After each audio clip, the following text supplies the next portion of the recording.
Admiral Jake Morrison floated in zero gravity as he looked out the window of his command station. The view showed nothing but darkness and distant stars.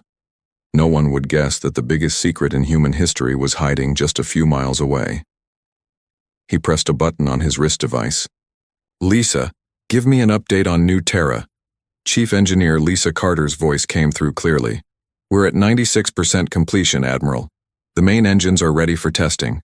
The armor plating on sections 12 through 18 is finished. We're ahead of schedule." Jake smiled. After 30 years of work, they were almost done. New Terra was not just any ship. It was as big as Earth's moon and could destroy entire fleets with a single shot. The best part was that nobody knew it existed. Commander Ryan Phillips joined Jake at the observation window. Ryan was in charge of keeping their secret safe. He looked tired, but happy. "The Federation still thinks we're just mining asteroids out." "Here," Ryan said. "Their spy satellites show our workers moving rocks and metals. They have no idea what we're really building." Jake nodded. The Galactic Federation treated humans like simple workers. They gave humanity the boring jobs like mining and construction. The alien races thought humans were too primitive to build anything dangerous. They were wrong. 50 years ago, when humans first joined the Federation, they were excited to meet other intelligent species. The reptilian Vorthak were strong warriors. The insect-like Kreelan were master builders. The Ethereals were beings made of pure energy who claimed to be the smartest race in the galaxy. At first, humans tried to learn from these advanced species. They offered friendship and cooperation. But the aliens saw humans differently. To them, humans were just another primitive species that could do basic labor. The Federation gave humans simple jobs. They mined asteroids for rare metals. They built space stations using alien designs. They transported goods between star systems. The aliens paid them, but they never treated humans as equals. Dr. Amanda Foster worked in the weapons lab deep inside New Terra. She was one of the best scientists humanity had ever produced. The weapons she designed could crack planets in half. Each gun was bigger than most alien warships. "The main cannon is ready for its first test," Amanda reported over the communication system. "But we need to be careful. If we fire it at full power, every sensor in the solar system will detect the energy signature." Jake understood the problem. They had spent decades building their secret weapon. If the Federation discovered New Terra before it was time, all their work would be wasted. Worse, the aliens might try to destroy it before humans could use it. "Run the test at 10% power," Jake ordered. "We'll fire it into the empty space between Jupiter and Saturn. If anyone asks, we'll say it was a mining accident." Captain Ben Taylor was patrolling the outer edges of the construction zone in his small ship. His job was to watch for Federation spy ships or curious traders. So far, their security had been perfect. No unauthorized ships had come close to New Terra. Ben's ship looked like a normal human patrol vessel. It had the same weapons and shields as other human military ships, but it carried special equipment that could jam alien sensors and communication systems. If a Federation ship got too close, Ben could make sure they saw nothing important. The asteroid belt between Mars and Jupiter was perfect for hiding their secret. Thousands of rocks floated in space, and human mining ships moved between them, constantly. New Terra looked like just another large asteroid from the outside. The Federation satellites could not tell the difference. Inside New Terra, thousands of workers finished the final details. The ship had cities, farms, factories, and military bases. It could support 1 million people for decades without resupplying, but most importantly, it had enough weapons to fight the entire Galactic Federation. Colonel Steve Parker handled communication with Earth's government. Every month, he sent coded reports about their progress. The President and the military leaders on Earth knew about Project Titan, but they kept the secret carefully. Even most humans did not know what was happening in the asteroid belt. "Earth Command wants to know when we'll be ready for operation," Steve told Jake during their weekly meeting. "Tell them we need 3 more months," Jake replied. "The weapons testing is almost complete, but we need time to train the crew. When we reveal New Terra to the galaxy, we can't make any mistakes." Lisa Carter walked through the engine room. checking every system personally. The engines that moved New Terra were completely different from anything the Federation had ever seen. Humans had developed new technology in secret, building on ideas the aliens thought were impossible. The engines can push us to twice the speed of any Federation warship, Lisa explained to her team. And they're so quiet that most sensors won't detect us until we're right on top of them. Ryan Phillips monitored communication channels across the galaxy. His job was to know what the Federation was thinking and planning. The intelligence reports showed that the aliens were still completely unaware of humanity's real capabilities. The Vorthak are building up their military, Ryan reported. Intelligence suggests they're planning something big. The Ethereals are worried about Vorthak expansion, but the Federation Council can't agree on how to respond. Jake had expected this. The Federation was weak because its members could never work together effectively. Each species looked out for themselves first. When trouble came, they argued instead of acting. That was why humans had built New Terra. The galaxy was not a safe place for weak species. Peace only lasted as long as the strong species allowed it. Humans had learned this lesson well. Dr. Amanda Foster made final adjustments to the targeting systems. Each weapon could hit targets millions of miles away with perfect accuracy. The Federation's best warships would never even see what killed them. "We're not just building a warship," Amanda told her assistant. "We're building a guarantee that humanity will never be helpless again." Jake Morrison looked at the progress reports one more time. In 3 months, New Terra would be ready. Then the galaxy would learn that humans were not the simple workers the Federation thought they were. The aliens had made one crucial mistake. They had given humans access to advanced technology and raw materials, thinking humans could only use them for basic purposes. Instead, humans had spent 50 years quietly building something that would change everything. Soon it would be time to show the galaxy what humanity could really do. Captain Ben Taylor was halfway through his patrol route when his ship's alarm system started screaming. Emergency signals were flooding the communication channels. Something terrible was happening in the Zephyr system. Ben quickly changed course toward the distress signals. The Zephyrians were one of the most peaceful species in the galaxy. They had never hurt anyone. Their planets were full of artists, scientists, and philosophers who spent their time creating beautiful things and studying the universe. As Ben's ship jumped into the Zephyr system, he could not believe what he saw. Vorthak warships filled the space around Zephyr Prime, hundreds of them. The reptilian warriors were known for being aggressive, but this was different. This was not a military operation. This was slaughter. Federation Emergency Channel. "This is Captain Taylor of the human patrol vessel Liberty," Ben broadcast. "I am witnessing massive Vorthak fleet attacking civilian targets in the Zephyr system. Request immediate assistance." The response came from a bored Federation operator. "Captain Taylor, please file a formal incident report. The Federation Council will review your complaint and respond within 7 to 10 standard days." Ben stared at his communication panel in shock. "Operator, they are killing millions of innocent beings right now. This is genocide, not a border dispute. Captain, please follow proper procedures. The Federation does not authorize military intervention without full Council approval." Ben watched in horror as Vorthak ships fired their main weapons at Zephyr Prime. The beautiful crystal, cities that had stood for thousands of years, turned into clouds of glowing dust. Entire continents disappeared under the bombardment. Refugee ships tried to escape the dying planet. Most of them were just civilian transports with no weapons or shields. The Vorthak fighters hunted them down like wild animals.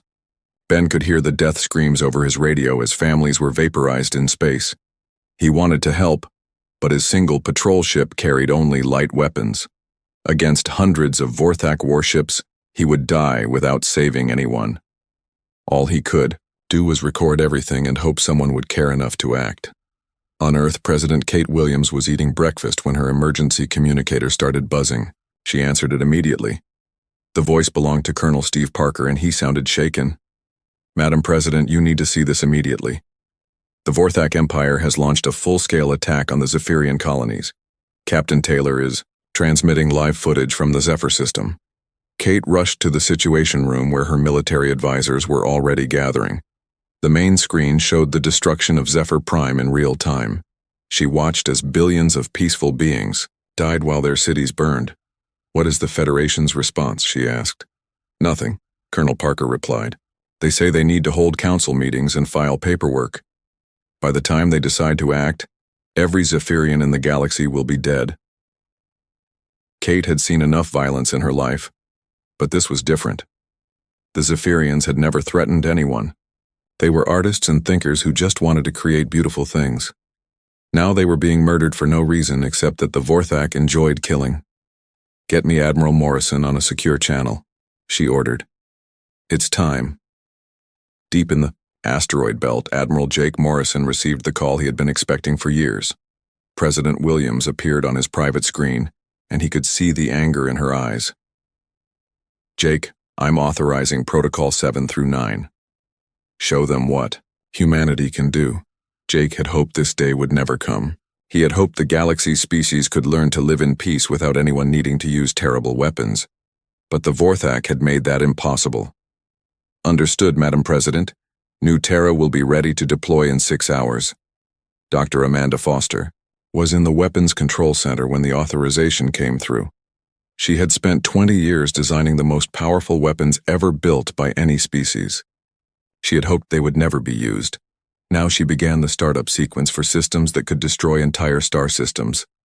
"All weapon systems are online," Amanda reported.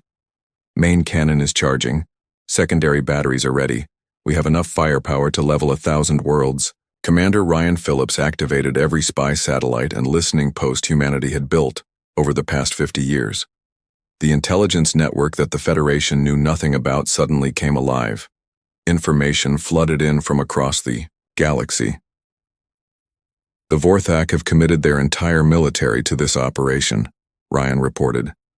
"They're not just attacking Zephyr Prime, they're hitting every Zephyrian colony at the same time. This is planned genocide." General Marcus Kane took his position on New Terra's bridge. The command center was built inside what looked like a mountain range on the artificial planet's surface. From space, it appeared to be just another rocky hill. But inside, it controlled enough destructive power to end civilizations. "All stations report ready," Marcus announced. "Engine room confirms we can reach the Zephyr system in 4 hours at maximum speed." Chief Engineer Lisa Carter watched her massive engines come online for the first time at full power. The energy readings were incredible. New Terra would move faster than any ship the galaxy had ever seen. More importantly, it would arrive before the Federation even finished arguing about what to do. Captain Sarah Johnson monitored communication channels across the galaxy. Every government was receiving reports about the Zephyrian massacre. Most were doing nothing. The few species that wanted to help lacked the military power to challenge the Vorthak Empire. "The Ethereals are calling for emergency council sessions," Sarah reported. "The Krelin hives are moving their fleets to defensive positions around their homeworlds. Everyone is scared that they might be next."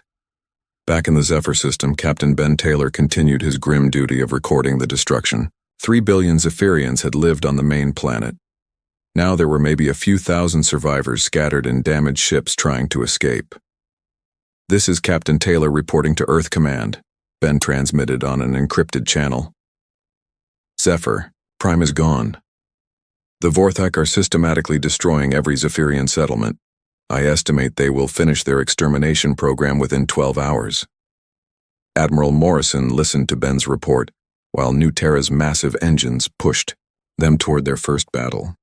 The artificial planet moved through space like a silent mountain, its true nature hidden beneath layers of rock and metal disguised as natural terrain. "This is Admiral Morrison to all department heads," Jake announced over the ship's communication system. "We are about to reveal humanity's true capabilities to the galaxy. The Vorthak have chosen to commit genocide against innocent beings. We will show them that such actions have consequences." Dr. Amanda Foster ran final checks on the main cannon. The weapon was built into an entire continental shelf on New Terra's surface. When fired, it would release more energy than most stars produced in a year. Nothing in the galaxy could survive a direct hit. President Williams addressed the emergency session of Earth's military leadership. Her message was simple and clear. "For 50 years, we have tried to find our place in this galaxy through diplomacy and cooperation. We have been patient while other species treated us as inferior. We have followed Federation laws and procedures even when they were unfair to us." She paused to look at each person in the room.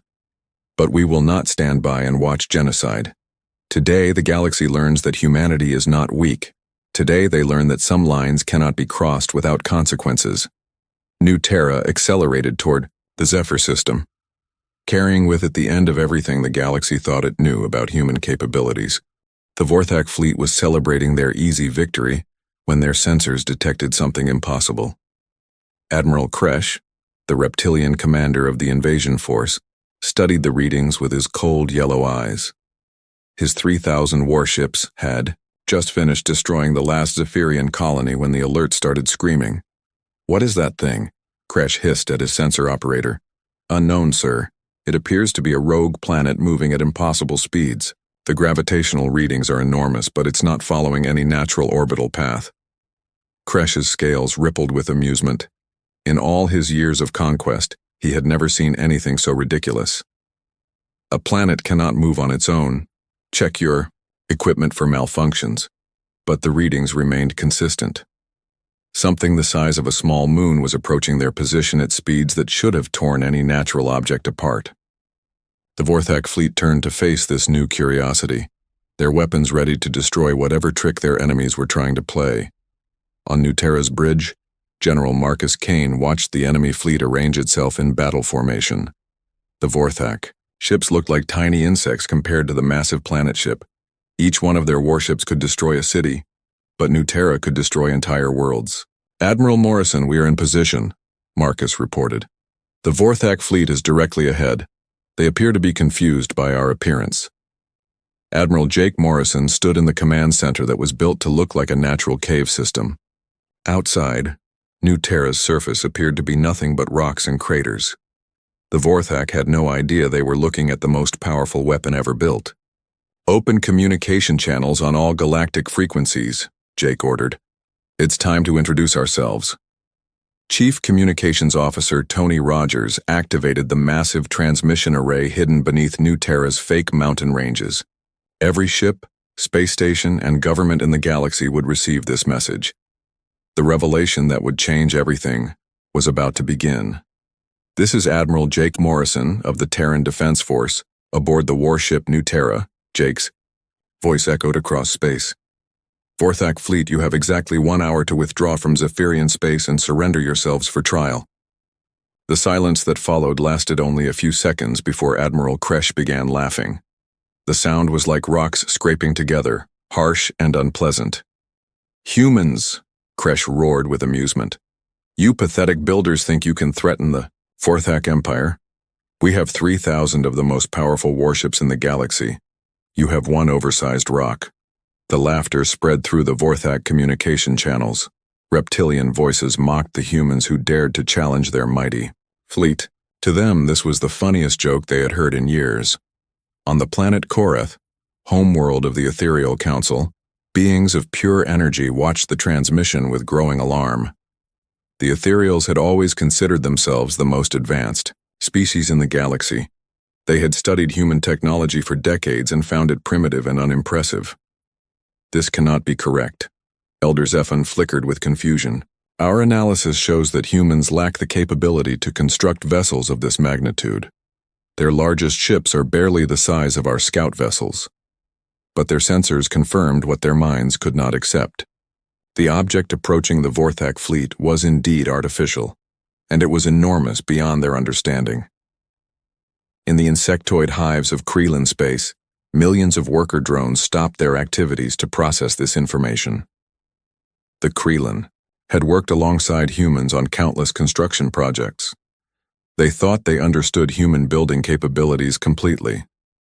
Queen Vaska of the primary hive transmitted her confusion to her sister queens. "The humans we know could not create such a structure. Either our understanding is incorrect or these are not the same humans we have been working with." Back in the Zephyr system, Dr. Amanda Foster began charging New Terra's weapon systems. The main cannon required so much power that entire sections of the planet ship dimmed as energy flowed toward the massive weapon arrays. "All weapons are charging," Amanda reported. "Main cannon will be ready to fire in 30 minutes. Secondary batteries are online and ready for immediate use." Admiral Kresh received reports from his sensor officers about energy readings coming from the human planet. The numbers made no sense. No weapon system could generate that much power without destroying itself. Impossible, Kresh snarled. Their readings are wrong. No species has ever built weapons that powerful. Fire a warning, shot at their hull. When they see our firepower, they will surrender like the cowards they are. The Vorthak fleet opened fire with their forward batteries. Hundreds of energy beams and explosive missiles streaked toward New Terra's surface. The weapons that had destroyed Zephyrian cities struck the artificial planet with tremendous force. Explosions bloomed across New Terra's fake terrain like deadly flowers. The attack was powerful enough to crack a moon's surface and kill millions of people. When the energy dissipated, Admiral Kresh expected to see a broken and burning wreck begging for mercy. Instead, his sensors showed minimal damage. A few scorch marks on what he now realized was not rock at all, but some kind of advanced armor plating. The planet continued moving toward his fleet as if nothing had happened. Commander Ryan Phillips monitored communication channels across the galaxy as governments realized what they were witnessing. Emergency sessions were being called in every major capital. Military leaders were demanding explanations that no one could provide. The Federation Council is in complete chaos, Ryan reported. Half of them think this is some kind of hoax. The other half are demanding to know how humanity built something like this without their knowledge. On Earth, President Kate Williams watched the battle unfold from the Situation Room. Her military advisors sat in stunned silence as they realized the implications of what they were seeing. Humanity had built a weapon that made every other military force in the galaxy obsolete. Captain Sarah Johnson intercepted dozens of encrypted messages as alien governments tried to understand what was happening. The Ethereals were recalculating everything they thought they knew about human technology. The Krelin hives were reviewing 50 years of construction projects, looking for clues they had missed. Every major government is trying to contact Earth directly, Sarah reported. They're bypassing the Federation completely. They want to negotiate with us as equals. Admiral Morrison smiled grimly. After 50 years of being treated as simple laborers, humanity was finally getting the respect they deserved. But the lesson was not over yet. Charge the main cannon to full power, Jake ordered. It's time to show them what happens when you commit genocide against innocent beings. Chief Weapons Officer Lisa Carter activated the primary weapon system. Deep inside New Terra, machinery the size of cities began to hum with deadly energy. The main cannon was built into an entire continental shelf, disguised as a natural mountain range. Admiral Kresh watched in growing alarm as energy readings from the human vessel climbed beyond anything his sensors had ever detected. The power levels were approaching those of a small star. Whatever weapon the humans had built, it was about to fire. All ships prepare for evasive maneuvers, Kresh ordered, his confident laughter replaced by nervous tension. Ready all weapons for concentrated fire on their weapon systems. But it was too late. New Terra's main cannon had finished charging, and Admiral Morrison was ready to demonstrate why humanity should never be underestimated again. The galaxy was about to witness the most devastating display of firepower in recorded history. Admiral Kresh gave the order that would doom his entire fleet. All ships concentrate fire on that human vessel. Show them the power of the Vorthak Empire. 3,000 warships opened fire at the same time.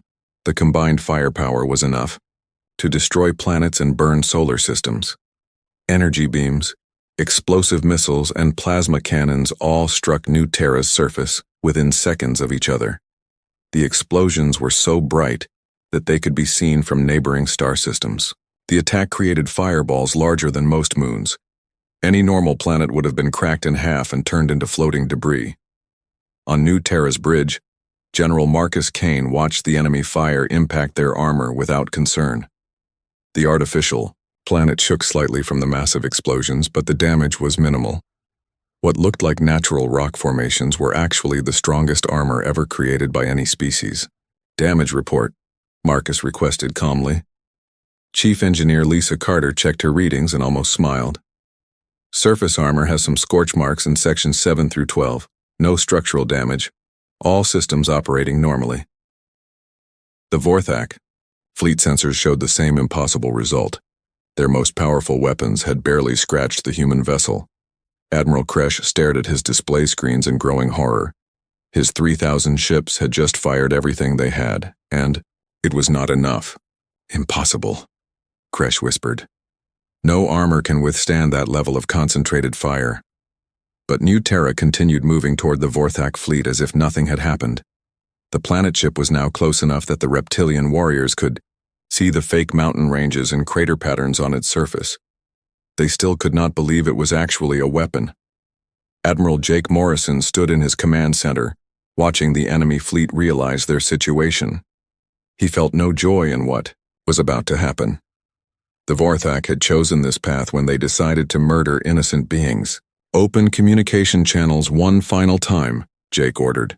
His voice reached every ship in the Vorthak fleet and every government monitoring the situation. Admiral Kresh, you have seen that your weapons cannot harm us. Surrender now and your crews will be treated according to galactic law. Continue fighting and face the consequences. Kresh's response was predictable. The reptilian commander had built his reputation on never backing down from a fight. Even facing impossible odds, his pride would not let him surrender to humans. Never, Kresh roared. The Vorthak Empire bows to no one, especially not to primitive builders. We will fight until our last ship is destroyed. Jake Morrison sighed. He had hoped the Vorthak would choose wisdom over pride. Now he would have to show the galaxy what happened when someone pushed humanity too far. Dr. Foster, you are authorized to fire. Dr. Amanda Foster had spent 20 years designing the main cannon. She had run thousands of computer simulations but never fired it at full power. Her hand hesitated for just a moment over the firing control before she pressed the button that would change galactic history. Main cannon firing. Deep inside New Terra, machinery the size of cities activated. The weapon built into an entire continental shelf began to discharge energy that had been building for the past hour. What emerged from the artificial mountain was not just a weapon beam. It was concentrated destruction on a scale the galaxy had never imagined. The beam that shot out from New Terra was wider than most space stations. It contained more focused energy than many stars produced in an entire year. The light was so bright that it temporarily blinded sensors across the solar system. The beam cut through the Vorthak fleet like a laser cutting through paper. Ships that had taken years to build and carried crews of thousands were simply erased from existence. The energy was so intense that it turned metal, flesh, and bone into elementary particles in microseconds. Admiral Kresh had just enough time to see the beam approaching his flagship before he and his entire crew became part of an expanding cloud of superheated plasma. His last thought was disbelief that humans possessed such terrible power. In 17 seconds, 3,000 Vorthak warships ceased to exist. The most powerful military force in the galaxy had been reduced to glowing gas drifting through space. Not one enemy ship survived the demonstration of New Terra's main weapon. Captain Sarah Johnson monitored communication channels across the galaxy as governments realized what they had just witnessed. The silence that followed the destruction lasted for several minutes before frantic messages began flooding every frequency. Every major government is trying to contact us immediately, Sarah reported. The Ethereal Council is requesting emergency negotiations. The Kreelan Queens are withdrawing all their fleets to defensive positions. Even the Federation Council has stopped their meeting to demand explanations. On the planet Korath, Elder Zephon of the Ethereal Council flickered with fear for the first time in his 1,000-year existence. The beings of pure energy had always believed they were the most advanced species in the galaxy. Now they realized they had been completely wrong about human capabilities. Send an immediate message to Earth, Zephon ordered his subordinates. Request direct communication with their leadership. We must negotiate new agreements immediately. In Kreelan space, Queen Vaska transmitted urgent commands to her sister queens. The insectoid species had worked alongside humans for decades, never suspecting their true abilities. Now they understood that humanity had been hiding incredible secrets. All military units return to home systems, Vaska ordered. Prepare defensive positions but do not take any actions that could be seen as threatening to human interests. Captain Ben Taylor, still patrolling in his small ship, watched the aftermath of the battle in stunned silence. He had seen the Vorthak fleet destroy entire planets just hours earlier. Now that same fleet was nothing but drifting particles in space. "This is Captain Taylor to Earth Command," Ben transmitted. "The Vorthak fleet has been completely destroyed. There are no survivors. New Terra appears undamaged and is continuing patrol of the area." Commander Ryan Phillips received intelligence reports from across the galaxy, as every government tried to understand the new reality. Military leaders were recalculating their defense strategies. Diplomatic corps were preparing emergency negotiations. Everyone wanted to be on humanity's good side. Intelligence reports show complete military stand-down by all major powers, Ryan reported. "No government wants to be the next target of our weapons." President Kate Williams addressed the emergency session of Earth's government leaders. The room was filled with people who had authorized the secret construction of New Terra, but never fully understood its capabilities until now. "The demonstration is complete," she announced. "The galaxy now understands that humanity will not tolerate genocide or unprovoked attacks on innocent beings." Admiral Morrison opened communication channels to broadcast his final message to every government in the galaxy. His words would establish the new rules that everyone would live by. "This is Admiral Morrison, aboard New Terra. What you have witnessed today is the result of 50 years of human engineering and determination. We built this vessel not for conquest, but to ensure that no species would ever again face extinction at the hands of aggressors." He paused to let his words reach every listening post and government center across the galaxy. "Humanity has 11 more vessels of New Terra's class currently under construction. We call them our peacekeepers. Any government that targets civilian populations or commits acts of genocide will face the same fate as the Vorthak fleet." The message was simple and clear. The age of galactic bullies was over. Humanity had the power to enforce peace, and they were not afraid to use it. Dr. Amanda Foster powered down the main cannon systems, but she knew they would need to be ready again soon. Other aggressive species would test humanity's resolve. When they did, they would learn the same lesson the Vorthak had just learned. The galaxy would never be the same again.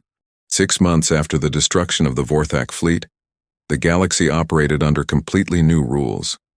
The old Federation Council building on Nexus Prime had been redesigned to accommodate human representatives. What used to be called the Galactic Federation was now officially known as the Terran Peacekeeping Authority. President Kate Williams walked into the main assembly hall, where representatives from every known species waited nervously for her arrival. The same aliens who had once treated humans as simple workers now stood when she entered the room. Fear and respect had a way of changing attitudes quickly. "The galaxy has been at peace for 6 months, Kate announced to the assembly. "No major conflicts, no genocides, no unprovoked attacks on civilian populations. This is what happens when aggressive species understand there will be consequences for their actions." Elder Zephon of the Ethereal Council flickered with nervous energy as he responded. The beings of pure light had once considered themselves the most advanced species in existence. Now they knew better.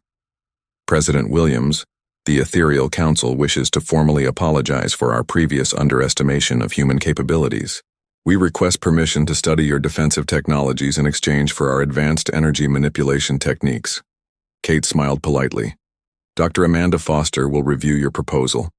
But remember, we share technology only with species that demonstrate a commitment to peace." Queen Vasca of the Krelin spoke through her translator device. The insectoid queen had personally supervised human construction projects for decades without realizing what humanity was really building. "The Krelin hives offer our complete construction capabilities to support human peacekeeping efforts. We wish to help build defensive stations and supply bases for your planet ships." Admiral Jake Morrison participated in the meeting through quantum communication from New Terra. His image appeared on the main screen, showing him standing on what looked like a natural observation deck. Behind him, the artificial planet's fake landscape stretched to the horizon. "We appreciate the offers of cooperation," Jake said, "but understand that our peacekeeping mission is not negotiable. Any species that threatens innocent civilians will face the same fate as the Vorthak Empire." Colonel Steve Parker, now serving as Earth's chief military coordinator, presented reports on the galaxy's new stability. Crime rates had dropped dramatically across civilized space. Pirates and raiders had either stopped their activities or fled to the Outer Rim territories. 12 species have requested permission to adopt human defensive technologies, Steve reported. The Zephyrian survivors want to rebuild their colonies using our construction methods. The Harmonics are asking for protection against any future aggressive expansion by neighboring species. Dr. Amanda Foster worked from her laboratory on New Terra, but her influence now reached across the galaxy. Governments that had once ignored human science were now begging for access to her innovations. The same weapons technology that destroyed the Vorthak fleet was being adapted for peaceful purposes. We've shared basic defensive shield technology with 6 species so far, Amanda explained during her monthly report. The energy efficiency improvements alone have revolutionized their power generation systems. They're calling it the human revolution. Captain Ben Taylor now commanded a small fleet of patrol ships that monitored the Outer Rim territories. His job was to watch for any remaining aggressive species that might test humanity's resolve. So far, most threats had disappeared without requiring intervention. The Outer Rim is quieter than it's been in centuries, Ben reported from his flagship. Most of the pirate gangs have either disbanded or moved beyond our sensor range. The few remaining threats are avoiding any systems under human protection. General Marcus Kane remained aboard New Terra as the planet ship continued its patrol route through former conflict zones. The massive vessel moved silently through space, its presence alone enough to prevent most disputes from escalating into violence. We've prevented 17 potential conflicts just by appearing in threatened systems, Marcus reported. Most species prefer negotiation when they know the alternative is facing our weapons. Commander Ryan Phillips had expanded his intelligence network to cover the entire galaxy. The information system that had once been humanity's secret was now openly acknowledged as the most effective early warning system ever created.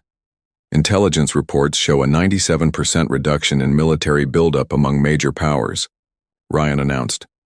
Most governments are converting their military production facilities to civilian purposes. There's simply no point in building weapons that can't compete with human technology.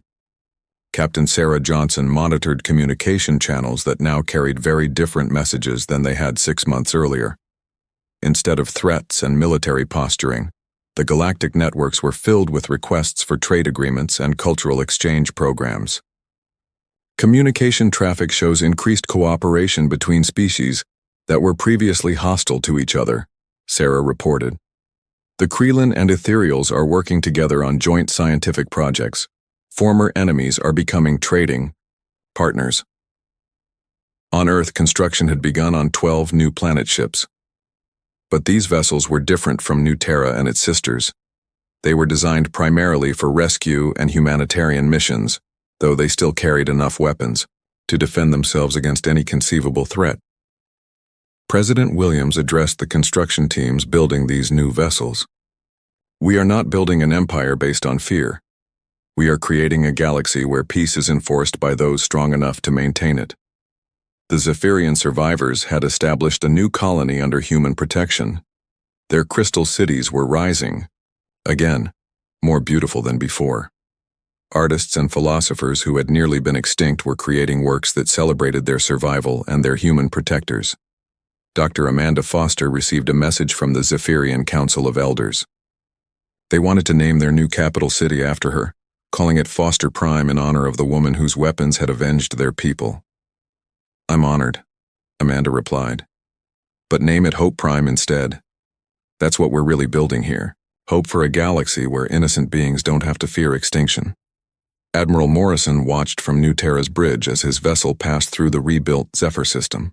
Where once there had been burning ruins, new settlements were taking shape under the protection of human peacekeepers. This is what we wanted all along, Jake reflected. Not conquest or domination, but a galaxy where species can develop in peace, without fear of aggressive neighbors. The 12 planet ships of humanity's peacekeeping fleet moved through their assigned patrol routes like silent guardians. Each one was capable of ending entire civilizations, but their real power lay in preventing conflicts before they could begin. In the Outer Rim territories, reports reached human intelligence about species that had fled galactic civilization rather than accept the new order. These beings still believed in conquest and domination, but they no longer had the power to threaten anyone under human protection. Colonel Parker reviewed the long-term strategic situation with President Williams. Some aggressive species have moved beyond our immediate reach, but they no longer pose a threat to civilized space. The galaxy has learned that there are consequences for targeting innocent beings. The transformation was complete. Humanity had gone from being dismissed as simple builders to becoming the galaxy's ultimate arbiters of peace. They had not sought power for its own sake, but had claimed it to protect those who could not protect themselves. As New Terra continued its eternal patrol through the stars, Admiral Morrison looked out at the peaceful galaxy his species had created. The age of galactic bullies was truly over. The age of enforced peace had begun, and in the asteroid belt between Mars and Jupiter, construction continued on vessels that would make even the planet ships look small. Because humanity had learned the most important lesson of all, peace was only possible when good beings possessed the power to enforce it against those who would destroy it. Ambassador Elena Vasquez stood in the center of the Grand Council chamber. Above her, thousands of alien representatives sat in circular rows that reached toward the domed ceiling. Their eyes watched her with expressions ranging from boredom to open contempt. She had given the same speech 3 times before. Each time they laughed. "Honored council members," Elena began, her voice steady despite the knot in her stomach. "Humanity has served the Galactic Council faithfully for 47 years. We have worked your mines, protected your trade routes, and died defending your colonies. We ask again for equal representation and full citizenship rights for all human worlds." A sound like clicking laughter rippled through the chamber. High Chancellor Vexrath, a tall creature with silver skin and 4 arms, leaned forward on his elevated throne. His face held something that looked like a smile, but crueler. "Ambassador Vasquez," he said, his translator making his voice sound smooth and polite. "Your species has indeed been useful, like strong animals are useful. But you must understand your place. You come from a death world, a savage planet that breeds savage creatures. We cannot allow such beings to have power in civilized space."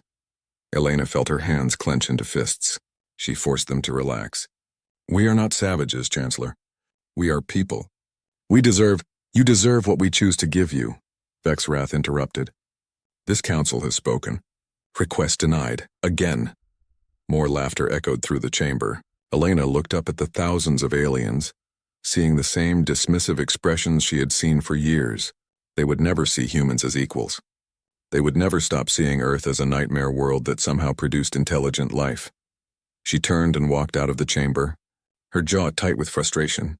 3 days later, everything changed. Admiral Marcus Chen sat in the command chair of the UHNS Valiant, watching the distress signal on his screen. His dark eyes were fixed on the blinking red dot that represented the colony ship Meridian Hope. 10,000 civilians, families, children, under attack by pirates in council-controlled space. "How long until we reach them?" Marcus asked. 2 hours at maximum burn, sir," his navigation officer replied. "And the council's nearest patrol?" 16 hours away, Admiral. They've acknowledged the distress call but ordered us to maintain position." Marcus felt ice in his veins. "Ordered us to stand down? There are 10,000 people dying out there." "Yes, sir. Direct order from Council Command. They say we're not authorized to operate in this sector." For a long moment, Marcus stared at the screen. He thought about his daughter, who would be about the same age as some of those children on the Meridian Hope.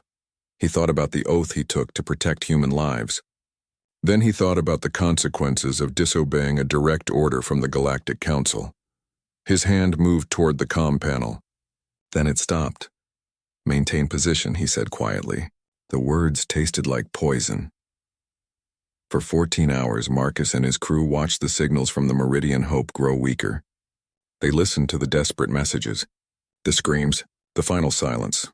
When the Council patrol finally arrived, they found 8,642 bodies floating in space. The pirates were long gone. The Council issued a statement expressing their regrets and promising an investigation.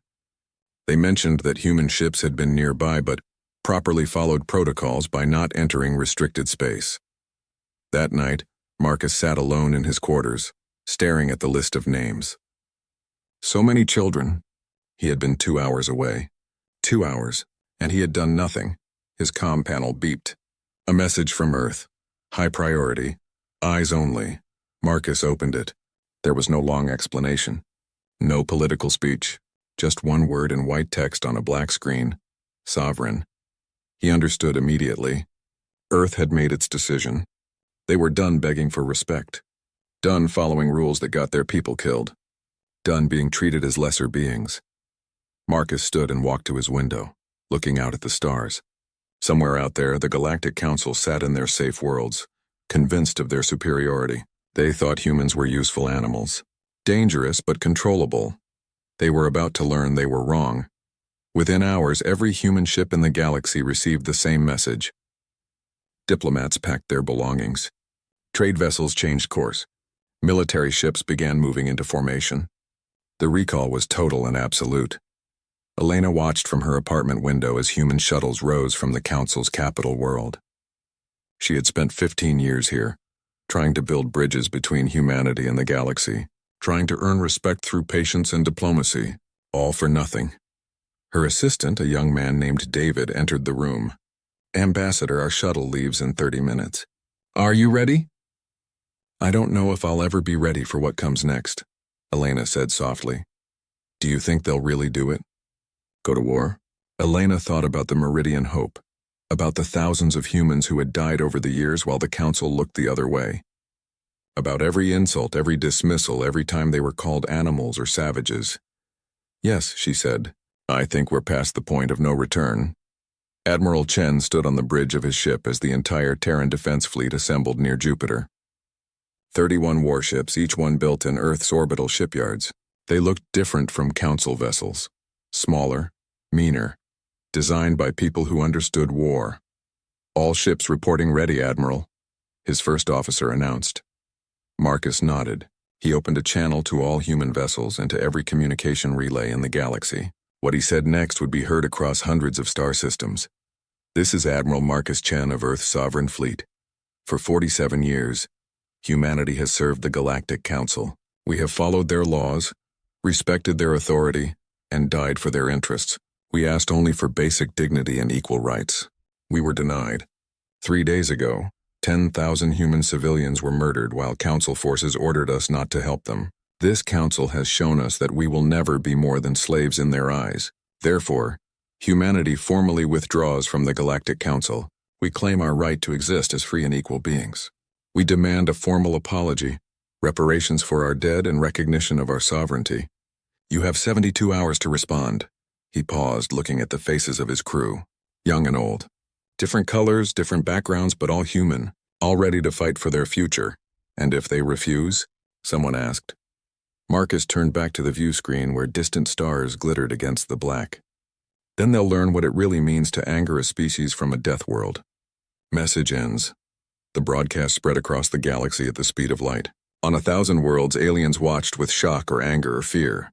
On Earth, billions of humans watched with something that felt like hope mixed with terror. They didn't know if they could win a war against the entire galaxy. But they knew they were done being victims. High Chancellor Vexrath received the message in his private chambers. He watched it twice, his 4 hands tapping against his desk in irritation. Then he smiled. Humans were finally showing their true nature. Violent, aggressive, exactly what he always said they were. He opened a channel to the Council's military command. "Assemble an enforcement fleet. 47 ships should be sufficient. These animals need to be reminded of their place. If they resist, destroy them. It's time the galaxy saw what happens to Deathworlders who forget their inferior." As the Council fleet began to mobilize, neither side knew that they were about to start a war that would change the galaxy forever. The Council's enforcement fleet arrived at the edge of the Sol system exactly 72 hours after Admiral Chen's message. 47 warships dropped out of faster-than-light travel near Pluto's orbit, their hulls gleaming with the proud insignias of a dozen different species. Commander Zelnoth, a veteran Zelthari officer, sat in his command chair with complete confidence. This would be over quickly. "Open a channel to the human ships," he ordered. On his view screen, Admiral Chen's face appeared. Zelnoth noticed the human looked tired. Good. They were already afraid. "Human Admiral," Zelnoth began, using the tone one might use with a misbehaving child. "The Council has rejected your demands. You will stand down your military forces, return to Council space, and submit to proper authority. If you comply within the next hour, we will show mercy. If you resist, we will crush you. Those are your only options. Marcus Chen stared back at him with those strange, forward-facing eyes. Predator eyes, Zelnoth thought with disgust. The human was quiet for a long moment. Then he spoke. Commander, did you know that Earth has spent 3.5 billion years trying to kill everything that lives on it? Volcanoes, earthquakes, hurricanes, ice ages, meteor strikes, animals that evolved specifically to hunt other animals, diseases that jump between species. Our world has thrown everything at us and we survived it all. We didn't survive by running away. We survived by fighting back, by refusing to give up, by becoming the most stubborn, dangerous species our planet could create. Zelnoth felt his neck plates rise in irritation. Is there a point to this history lesson? The point, Marcus said softly, is that you sent 47 ships to intimidate a species that evolved fighting for every single day of existence. You made a mistake, Commander, and now you're going to pay for it. The channel closed, Zelnoth laughed. All ships, battle formation. Let's teach these animals a lesson they won't forget. The Council fleet moved forward in the standard attack pattern, a beautiful display of coordinated movement perfected over centuries. They had numbers, superior firepower, and generations of military tradition. This would be easy. Then the human ships moved, and everything Zelnoth thought he knew about space combat changed. The Terran vessels didn't form neat lines or follow any pattern the Council recognized. They scattered like a school of fish, each ship moving independently at speeds that should have turned their crews into paste from the G-forces. Zelnoth's tactical officer was shouting something about acceleration rates that exceeded safety limits by factors of 3 or 4. Impossible, Zelnoth muttered. Living beings can't survive those forces, but they could. Because they came from a world with higher gravity. Because their bodies were designed to withstand punishment that would kill most species. Because evolution had built them to endure. The first human ship, a destroyer called the Indomitable, dove straight through the Council formation. Zelnoth ordered his ships to fire. Energy beams lanced out, the standard particle weapons that had dominated galactic warfare for 1,000 years. They hit the Indomitable's shields and armor. The human ship kept coming. Shields are absorbing the damage, his tactical officer reported in confusion. Their armor composition is... I don't understand these readings. It's not standard materials. Because it's not meant for your weapons. Marcus Chen's voice came over the open channel. Our armor is designed to survive re-entry through Earth's atmosphere, to withstand meteor impacts, to take punishment that would vaporize your ships. You built your vessels for civilized warfare. We built ours to survive hell. The Indomitable fired back, not with energy beams but with solid metal slugs, accelerated to a fraction of light. Speed. Railguns. Kinetic weapons that the Council had, abandoned centuries ago as too primitive. The slugs tore through Council shields like they didn't exist. Physics didn't care about force fields. A chunk of metal moving at 50 kilometers per second carried more destructive force than any energy weapon. And it couldn't be deflected by the magnetic fields that protected against particle beams. 3 Council ships died in the first 30 seconds. Zelnoth watched in horror as his beautiful formation collapsed into chaos. Human ships were everywhere, moving in ways that shouldn't be possible, firing weapons that bypassed every defense system the Council possessed. They fought like they had gone insane, taking risks no sane commander would allow. But they weren't insane. They were just willing to push limits that other species couldn't survive. Captain Sarah Okonkwo piloted the Indomitable through a hail of weapons fire, her heart pounding but her hands steady. Her co-pilot, Lieutenant Hayes, was calling out targets and threats, his voice quick and efficient. This was what they had trained for. This was what humans did best. They adapted. They survived. They won. Captain, we've taken damage to the port side, Hayes reported. Hull breach in sections 7 through 9. Repair teams are responding. Keep us moving, Sarah ordered. If we stop, we die. She saw a Council dreadnought ahead, easily twice the size of her ship. Its weapons were swiveling toward her. A normal commander would have pulled away, seeking safety. Sarah pushed the throttle forward and aimed straight for it. Captain, Hayes asked nervously. Trust me, Sarah said. The Indomitable accelerated directly at the dreadnought. Council ships could move fast in straight lines, but they couldn't maneuver quickly. They were built for long-range battles where ships exchanged fire from safe distances. The dreadnought tried to bring its weapons to bear, but Sarah was too close, moving too fast. She waited until the last possible second, then fired everything she had directly into the dreadnought's command section. Railgun rounds, missiles, even their point defense lasers. The massive ship's shields flickered and failed under the concentrated assault. Its bridge exploded in a ball of fire. Then Sarah pulled the Indomitable into a turn that made her vision go dark at the edges from the G-forces. She heard Hayes grunt in pain beside her. But they survived the turn, and the dreadnought was crippled behind them. All across the battlefield, similar scenes played out. Human ships took damage, but they kept fighting. They rammed enemy vessels when they ran out of ammunition. They used the cover of debris fields and radiation zones that Council sensors couldn't penetrate. They fought dirty, fought smart, and fought without mercy. Commander Zelnoth tried to regroup his forces, but it was like herding frightened animals. His ships were designed for organized battles between civilized forces. Not this chaos, not this savagery. All ships retreat to Rally Point Delta, he ordered, his voice shaking. We need to reform, and a human missile struck his ship's engines. The blast threw Zelnoth from his chair. Alarms screamed throughout the bridge. They were dead in space. Through his cracked view screen, he watched the human fleet regroup with impossible speed. They had lost ships too. He could see the burning wrecks drifting through space. But they had won. Somehow, against superior numbers, they had won. 4 hours after the battle began, it was over. 44 Council ships were destroyed or crippled. 3 managed to escape back to Council space. The human fleet had lost 9 vessels and taken heavy damage to most of the others. But they held the battlefield. Admiral Chen's face appeared on every working view screen in the system. He looked exhausted, sad even, but determined. To the Galactic Council, he said, "You sent a fleet to crush us, to remind us of our place. Instead, you learned something important. You learned that Deathworlders don't surrender. We don't break. We don't know how. You can send more ships if you want. Send 100. Send 1,000. It won't change anything.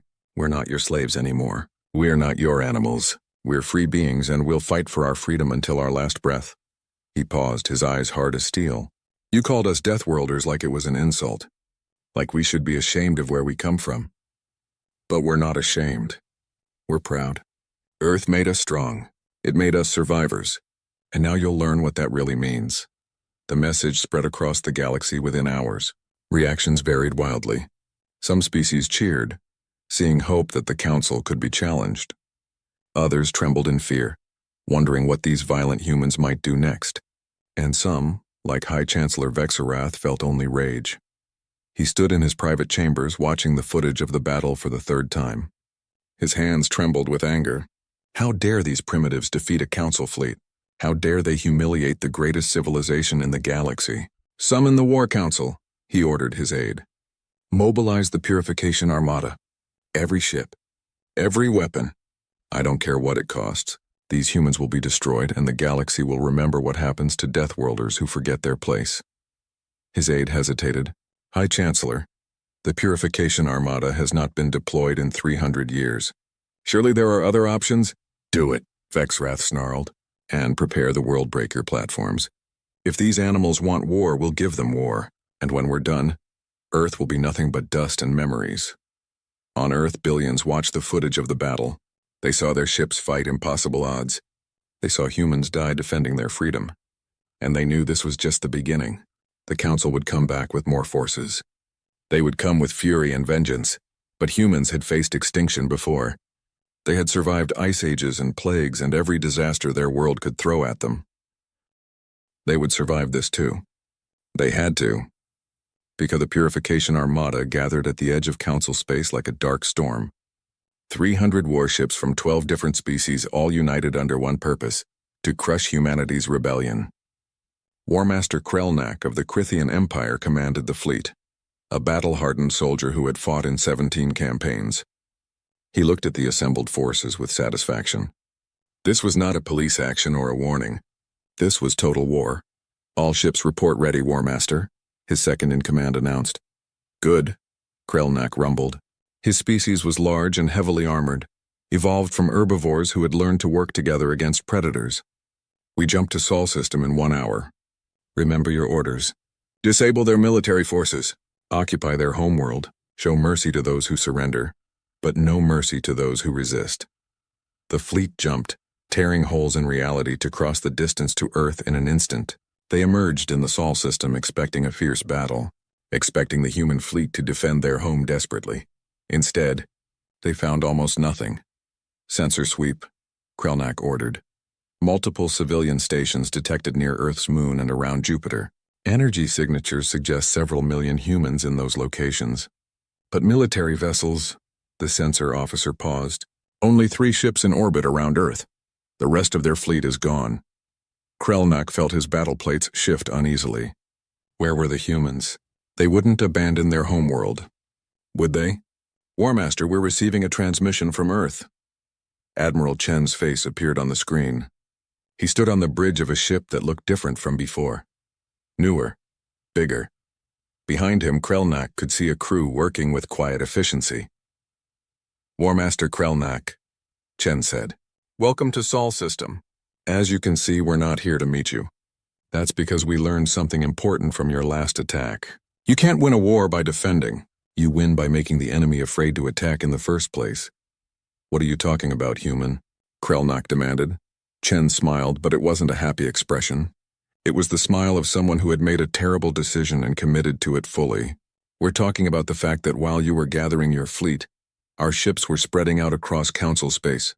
Right now, human strike forces are in position near 15 of your most important worlds, not your military bases, your civilian infrastructure, your trade hubs, your government centers. Krelnak felt ice in his stomach. You wouldn't dare. You brought 300 warships to destroy our home, Chen replied. What exactly did you think we wouldn't dare? You wanted to teach us a lesson about our place in the galaxy. Instead, you're about to learn what happens when you corner a predator. When you threaten everything a human loves, we don't just fight back. We make sure you can never threaten us again. The transmission ended. Krelnak immediately opened channels to Council Command. Chaos greeted him. Reports were flooding in from across Council space. Human ships were attacking trade stations, destroying military supply depots, hitting communications relays. They weren't targeting civilians, but they were systematically dismantling the infrastructure that held the Council together. And then came the worst news. A human fleet had appeared near Zelthar Prime, the Council's capital world. The seat of galactic government, the most heavily defended planet in known space. Warmaster, we're receiving new orders, his communications officer said. We're to return immediately to defend the capital. Krelnak looked at Earth, hanging peacefully in space ahead of them. They had brought enough firepower to break the planet apart, but if they did, humanity would respond by destroying Council worlds in revenge. It would mean genocide on both sides. Total war. All ships prepare to jump back to Zelthar Prime, he ordered reluctantly.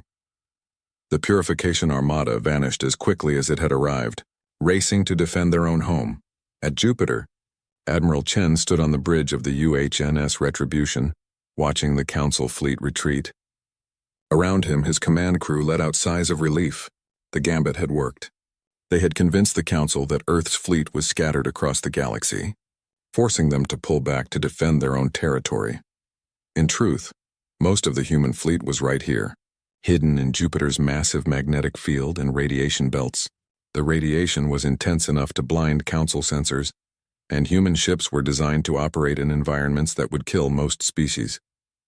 They had been waiting for days in conditions that turned Jupiter's orbit into a death trap for anyone else. All ships begin moving into position, Chen ordered. When they figure out we tricked them, they'll be back. And this time we need to hit them hard enough that they'll think twice about coming back a third time. Lieutenant James Rodriguez sat in the cockpit of his fighter, one of 300 small attack craft hidden among Jupiter's moons. He was 23 years old, fresh from the academy, and absolutely terrified. The waiting had been the worst part. Sitting in the radiation zone for days, wondering if his ship's shielding would hold, wondering if he would live through the coming battle. All fighters, this is Flight Command, a voice came over his comm. Enemy fleet has returned. They're bringing everything this time. Nearly 500 ships now that they picked up reinforcements. Form up on your squadron leaders and prepare for launch. James felt his hands shake. 500 ships. Against what? Maybe 70 human vessels and 300 fighters? The math was wrong. They were going to die, but they were going to fight anyway, because Earth was behind them. Because surrender meant slavery. Because that's what humans did. They fought impossible odds and somehow survived. Red Squadron, launch. The order came. James pushed his fighter forward, joining the stream of small craft emerging from Jupiter's shadow. Ahead, the Council fleet was deploying in a massive formation, ready to sweep through the system and destroy everything they found. The human fleet struck from 3 directions at once. Capital ships emerged from Jupiter's radiation belts. Fighters swarmed in from the outer moons, and missiles launched from hidden platforms scattered throughout the system. Weapons that had been pre-positioned and waiting in silence. The battle was chaos from the first second. James followed his squadron leader through a hail of defensive fire. Their target was a Council carrier that was launching its own fighters. His head rattled with voices shouting warnings, calling out targets, screaming for help. He lost track of his wingman somewhere in the confusion. A Council fighter appeared in front of him. James reacted on instinct, training taking over from fear. He fired. The enemy exploded. He didn't have time to think about it before 3 more appeared. Red 7, you've got 2 on your tail. Someone shouted that was his call sign. James threw his fighter into a turn that made his vision tunnel. The pursuing ships followed, but they couldn't match his maneuverability. Human fighters were smaller and faster, built for atmospheric combat on a world where air pressure could crush most species. In space, they were like angry insects, impossible to swat. He looped back and got behind one of his pursuers. Fired. The ship's shields collapsed under the assault of his mass driver. He was about to fire again when a massive explosion lit up the battlefield ahead. Captain Sarah Okonkwo's ship, the Indomitable, had taken catastrophic damage. James watched in horror as the destroyer, trailing atmosphere and debris, aimed itself at a Council battlecruiser. She wasn't trying to escape. She was accelerating toward the enemy ship. All ships, this is Okonkwo. Her voice came over the general channel. It's been an honor. Take care of Earth for us. The Indomitable, a ship that carried 300 crew members, rammed the Council battlecruiser at full speed. The explosion was visible across half the system. Both ships vanished in a ball of nuclear fire. James felt tears on his face, but he didn't have time to mourn. More enemies were coming. He kept fighting. The battle raged for 6 hours. Human ships took terrible casualties, but they gave worse than they got. They used nuclear weapons, something the Council considered too dangerous and unpredictable. They deployed autonomous drones that hunted enemy ships without mercy. They used electromagnetic pulse weapons that overloaded the neural interfaces most alien species used to connect with their ships. And they fought in the radiation zone around Jupiter, a place where most species suffered from sensor blindness and system malfunctions. For humans, it was just another hostile environment to survive. When the Council fleet finally broke and retreated, they left behind more than 200 destroyed warships. The human fleet had lost 39 ships and countless fighters. The cost was terrible. The victory was real. Admiral Chen stood on his damaged bridge looking at the casualty reports. Nearly 20,000 dead. Captain Okonkwo and her entire crew, Lieutenant Rodriguez and 400 other fighter pilots. Thousands more wounded. And this was just one battle. Sir, we're getting reports from our strike teams across Council space, his first officer said quietly. Operation Ragnarok is proceeding as planned, but, Admiral, we've lost 5 more ships in those operations. And now we're getting intelligence that the Council is mobilizing world-breaker weapons. Planet killers. They're planning to destroy Earth even if it costs them everything. Marcus looked out at the stars, at the wreckage floating in space, at Jupiter's massive form hanging in the distance. The intelligence came through coded channels, delivered by a sympathetic alien who risked everything to warn humanity. The Council was building world-breaker platforms in orbit around 3 different star systems. Ancient weapons, banned by treaty, for 500 years now being assembled in secret. Each platform could crack a planet's crust, turning a living world into a dead rock. Earth had 96 hours before the platforms reached firing position. Admiral Marcus Chen gathered his command staff in the war room of the Retribution. Holographic displays showed the locations of the worldbreaker platforms, the Council's military deployments, and the scattered human forces across the galaxy. The math was brutal. They didn't have enough ships to destroy the platforms and defend Earth. We need to end this war, Marcus said quietly. Not just win a battle. End it completely. If we let the Council regroup, they'll keep coming. They'll keep building weapons to destroy us. We need to take away their ability to make war. You're talking about attacking Zelthar Prime, his first officer said, the most defended planet in the galaxy. I'm talking about cutting off the head of the snake, Marcus replied. The Council leadership is on that planet, their central command, their political power. If we capture or destroy it, the Council collapses. Their member species will be too busy arguing about succession to coordinate attacks against us. Sir, we'd need every ship we have, another officer protested. That leaves Earth undefended. Marcus looked at the display showing his homeworld, blue and green and beautiful, billions of people depending on him to make the right choice. Earth has planetary defenses, shield generators, ground-based weapons. If the Council sends ships there while we're gone, our people will have to hold. But if we don't do this, those world-breaker platforms will fire in 4 days. Then none of it matters. The room was silent.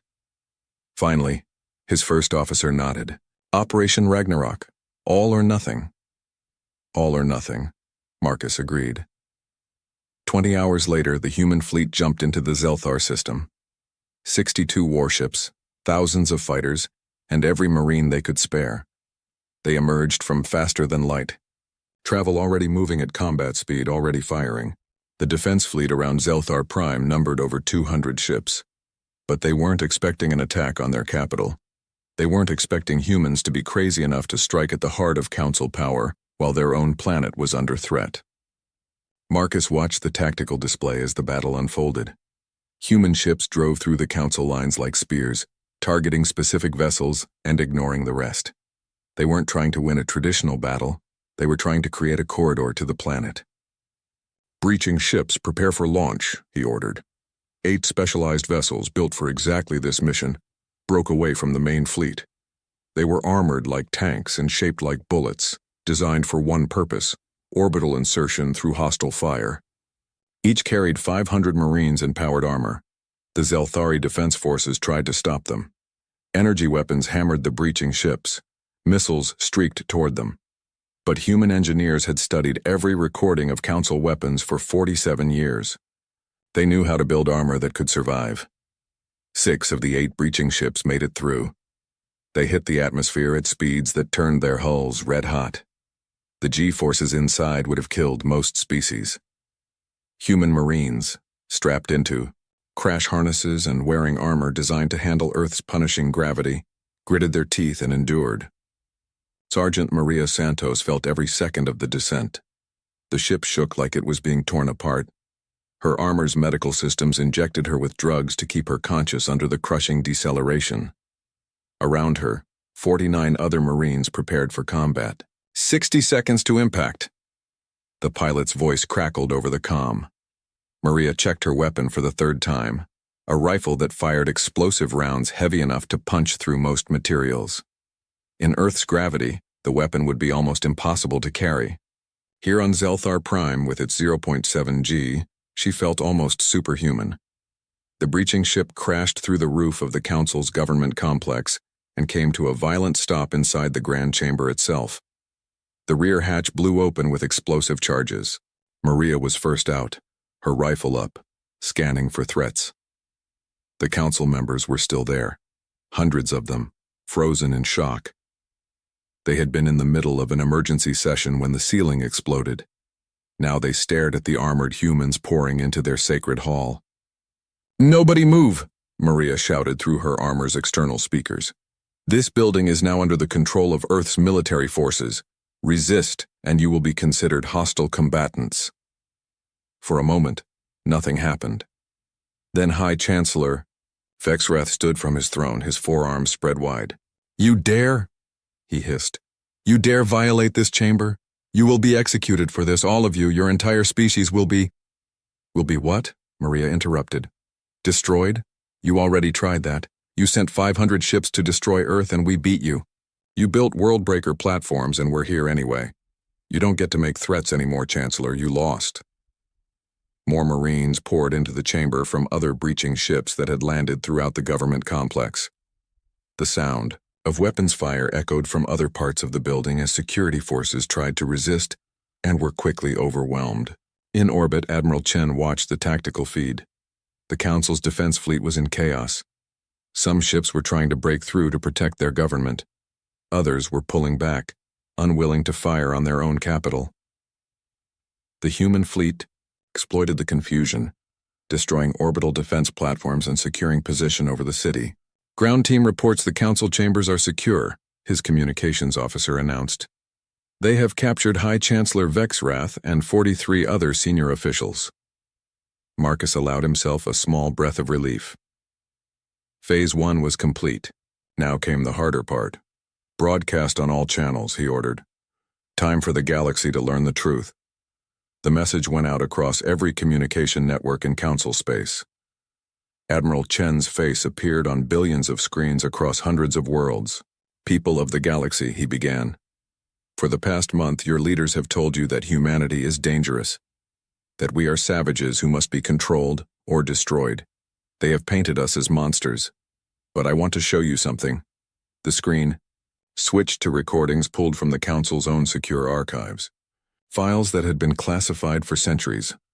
Marcus had found them in the government database during the assault.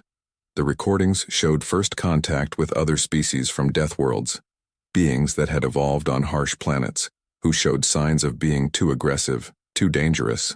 The recordings showed what the Council did to them, how they were quietly exterminated, whole civilizations erased because they made the Council afraid. 17 species, Marcus said, as the images played. 17 civilizations that might have contributed to the galaxy, all destroyed by the Council you trusted to keep you safe, and we were supposed to be number 18. The reaction across the galaxy was immediate and explosive. On dozens of worlds, protests erupted. Member species demanded answers. Some of the Council's own military commanders refused to follow further orders. In the Council chambers on Zelthar Prime, Vexrath watched the broadcast on a screen, his face twisted with rage. You have destroyed nothing, he said to the Marines guarding him. You have only proven that you are exactly what I said you were. Dangerous, violent, uncontrollable. The galaxy will see this and they will fear you. They will demand your destruction. Maria Santos looked at the former High Chancellor. Maybe, or maybe they'll remember that we had the power to destroy your capital, and we didn't. We could have dropped kinetic strikes from orbit and turned this city into a crater. We could have killed every council member, but we didn't. We captured you instead. We followed the rules of war even when you broke them. Because we're not the monsters you made us out to be. Vexrath had no answer to that. Over the next 72 hours, the galaxy transformed. 23 species formally withdrew from the Council, declaring their independence. Others demanded immediate reform.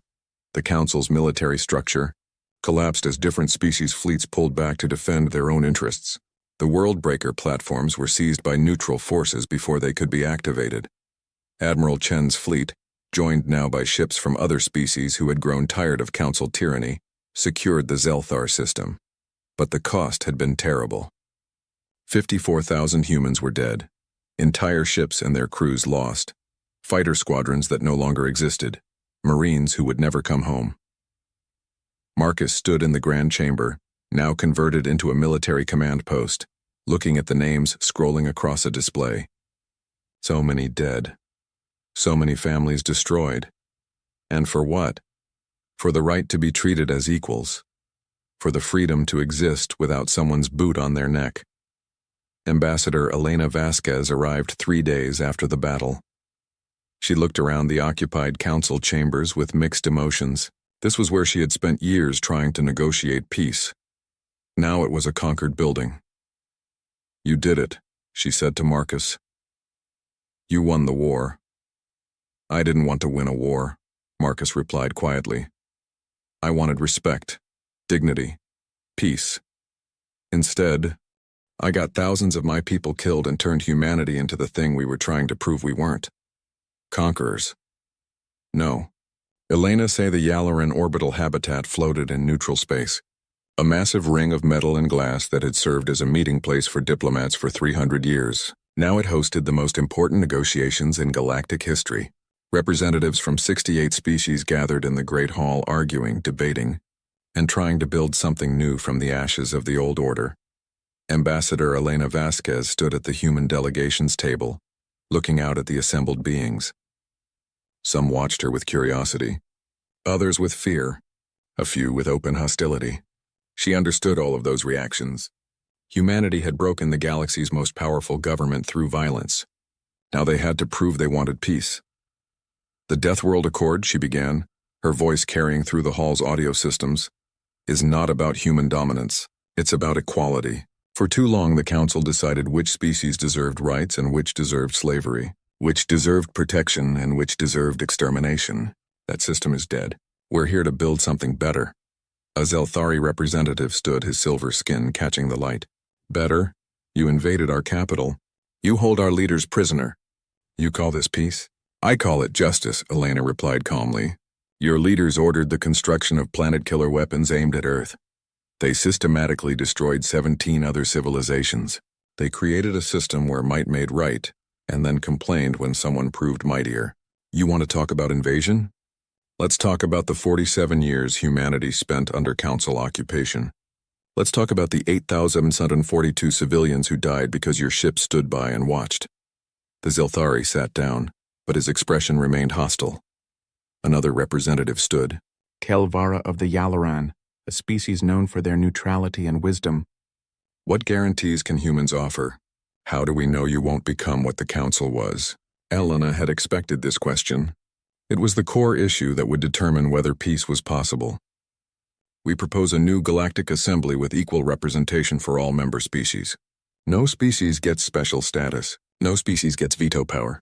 Decisions are made by majority vote, with protections for minority rights built into the charter. And military force? Kelvara pressed. Who controls weapons? Who enforces peace? A joint peacekeeping force, Elena said. Ships and personnel from multiple species serving together. No single species can dominate. And we propose complete transparency. All military deployments, all weapons development, all major decisions will be public record. No more secret programs, no more hidden agendas. The debate continued for hours, then days, then weeks. Every species had concerns. Every delegation had demands. But slowly, painfully, they found common ground. The trial of High Chancellor Vexrath took place in a specially constructed court on the Yalaran habitat. The judges came from 5 neutral species. The prosecutors included representatives from 3 civilizations that had been oppressed under Council rule. Vexrath's defense attorneys argued that he had been protecting the galaxy from dangerous species. The prosecution presented evidence, recordings of massacres, documents ordering the extermination of entire worlds, plans to build weapons of genocide. The list of crimes was so long that it took 3 days just to read the charges. Admiral Marcus Chen testified on the 4th day. He sat in the witness stand looking older than he had 6 months ago. The war had aged him. Did you order the attack on Zelthar Prime? The prosecutor asked. Yes, Marcus said simply. Why? Marcus looked at Vexrath sitting in the defendant's chair. Because the Council was building weapons to destroy Earth. Because they had already killed thousands of my people. Because they gave us no choice. We could fight or die. We chose to fight. Some would say your response was excessive, the defense attorney interjected. You could have negotiated. Instead, you invaded a capital world. We tried negotiating for 47 years, Marcus replied, his voice hard. It got us nowhere. You can't negotiate with someone who fundamentally believes you're an animal. You can't reason with someone who thinks genocide is an acceptable solution. Sometimes the only way to stop a bully is to hit back hard enough that they can't get up again. The defense attorney pressed forward. And now? Now that you've proven you can hit back, what's to stop you from becoming the next tyrant? Marcus was quiet for a long moment. Pain, he said finally. Loss. The memory of every person who died under my command. I remember their names. All of them. Every captain who went down with their ship. Every Marine who didn't come home. Every fighter pilot who vanished in combat. I carry that weight, and I never want to carry more. He looked directly at the cameras broadcasting the trial across the galaxy. We didn't fight this war because we wanted power. We fought because we wanted to survive, to exist without fear, to raise our children in a galaxy that saw them as people, not monsters. Now that we've won, we just want peace, real peace. The kind where everyone has a voice and no one lives in fear. The verdict came 3 weeks later. Fexrath and his inner circle were found guilty of genocide, war crimes, and crimes against sapient life. The sentence, life imprisonment, not execution. Elena had argued for this. She said that killing them would make them martyrs. Letting them live to see the better galaxy they had tried to prevent would be a more fitting punishment. Not everyone agreed with mercy. Many wanted blood. But the court's decision stood. The Death World Accord was signed 4 months after the war ended. 68 species joined the new Galactic Assembly. 23 had been part of the old council but chose reform over resistance. 45 were newly independent or had never been part of any galactic government. The treaty included provisions that changed everything: equal representation for all species, ban on planet-killer weapons and weapons of mass destruction, joint peacekeeping forces with mandatory mixed crews, transparent military spending and deployment, protection for developing civilizations from exploitation, reparations for species harmed by the old council, and a special provision: recognition that species from harsh worlds deserved the same rights and respect as any other. The signing ceremony took place on Earth. It was the first time most alien species had visited a death world. Many were terrified. Their environmental suits beeped warnings about the gravity, the atmospheric pressure, the aggressive microorganisms, but they came anyway. Elena stood on the stage in Geneva, looking out at the assembled delegates. Behind them, through the building's massive windows, Earth's mountains rose toward the sky. Beautiful and deadly and home. Today we make a promise, she said, that no species will face extinction for being different, that no civilization will be destroyed for coming from a harsh world, that strength doesn't mean tyranny, and peace doesn't mean submission. Today we choose to be better than we were. She signed the document first, her hand steady. Then each delegate came forward, adding their mark to history. Admiral Marcus Chen watched from the back of the hall. He had refused a seat on the stage, saying he was a soldier, not a politician. But Elena had made sure he was there. He needed to see this, needed to know that the deaths hadn't been for nothing. After the ceremony, he walked through Geneva's streets. People recognized him and kept their distance, not sure if he wanted to be approached. He found a quiet park and sat on a bench, looking at the mountains in the distance. A young woman approached hesitantly. She wore a military uniform with the insignia of the new Joint Peacekeeping Force, human and alien badges side by side. Admiral Chen? She asked. Just Marcus now, he said. I retired 2 months ago. I'm Lieutenant Sarah Rodriguez. My brother was James, fighter pilot. He died at Jupiter. Marcus felt his chest tighten. He remembered the name. Red 7, 23 years old. I'm sorry, he said, the words feeling inadequate. I wanted to thank you, Sarah said. James used to send me messages. Right before the war, he was scared. He didn't think we could win. But he said if we didn't fight, his future kids would grow up as slaves. He said some things were worth dying for. She pulled out a photo showing a young man with a bright smile. James Rodriguez before the war. Before the fear and the fighting and the fire, he got his wish, Sarah continued. His sacrifice meant something.